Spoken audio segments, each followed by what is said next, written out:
Do you know why Dead Sea is called Dead Sea? Why it's the most sailing water body? Why Dead Sea is receding and what conflicts are going on water in this region of the world? What sort of old scriptures have been found in the surroundings of this sea? Well, Dead Sea is called Dead Sea because literally nothing can grow there. The Dead Sea is a salt lake bordered by Jordan to the east and Israel and the West Bank to the west. Its surface and shores are 429 meters, 1,407 feet, below sea level, Earth's lowest elevation on land. The Dead Sea is 304 meters, 997 feet, deep, the deepest hypersaline lake in the world. With 34.2% salinity, 9 times that of most seawater, it is one of the world's saltiest bodies of water. It is also the world's second largest salt lake after the Caspian Sea. The Dead Sea has attracted visitors from around the Mediterranean basin for thousands of years. Biblically, it was a place of refuge for King David. It was one of the world's first health resorts, for Herod the Great, and it has been the supplier of a wide variety of products, from asphalt for Egyptian mummification to potash for fertilizers. People also use the salt and the minerals from the Dead Sea to create cosmetics and herbal sachets. The Dead Sea water has a density of 1.24 kilograms/liter, which makes swimming similar to floating. The high density prevents objects from floating in the sea.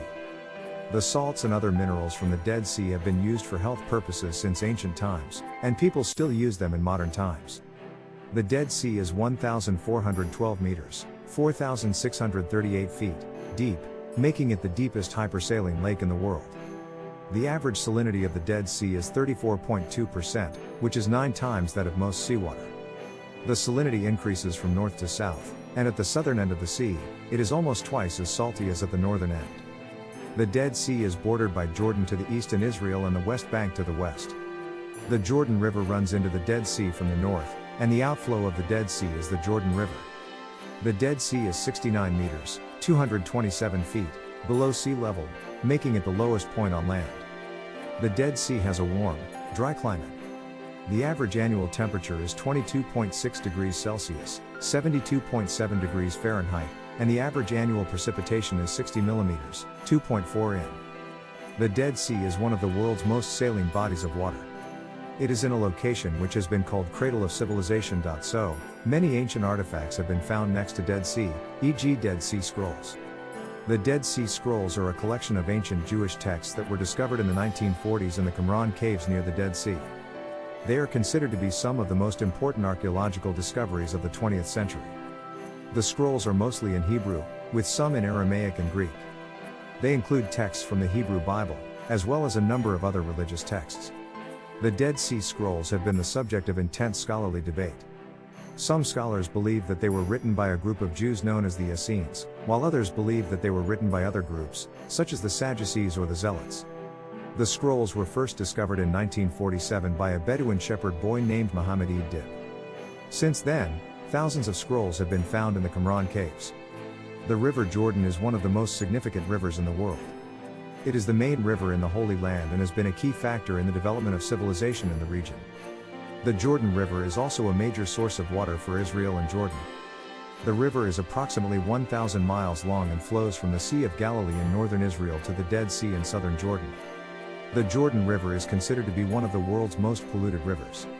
The main reason for the pollution is the amount of sewage and industrial waste that is dumped into the river. In addition, agricultural runoff and untreated sewage from Palestinian refugee camps also contribute to the pollution. The Dead Sea is slowly drying up due to the diversion of water from the Jordan River for agricultural and industrial use.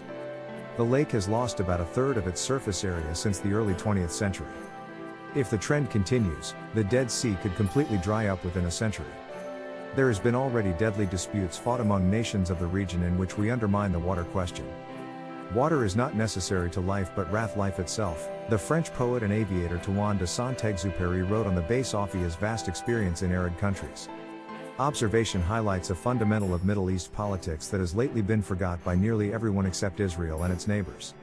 Indeed, long after oil runs out, water is likely to cause wars, cement peace and make and break empires and alliances in the region, as it has for thousands of years. The constant struggle for the waters of the Jordan, Litani, Orontes, Yarmouk, and other life-giving Middle East rivers, little stood outside the region, was a principal cause of the 1967 Arab-Israeli War and could have sparked a new all-out conflict.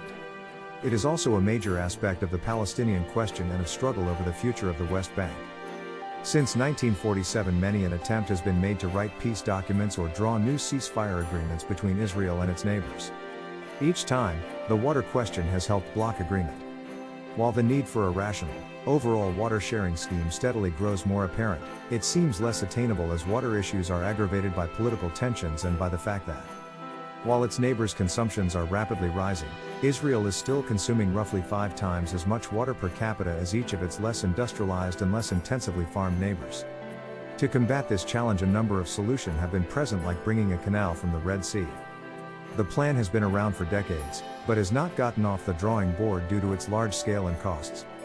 The project's centerpiece would be a waterway built through the Arava Desert Valley along the Israeli-Jordanian border. Proponents on both sides of the border say the canal could help raise the dead's surface level, helping restore the area's struggling ecosystems.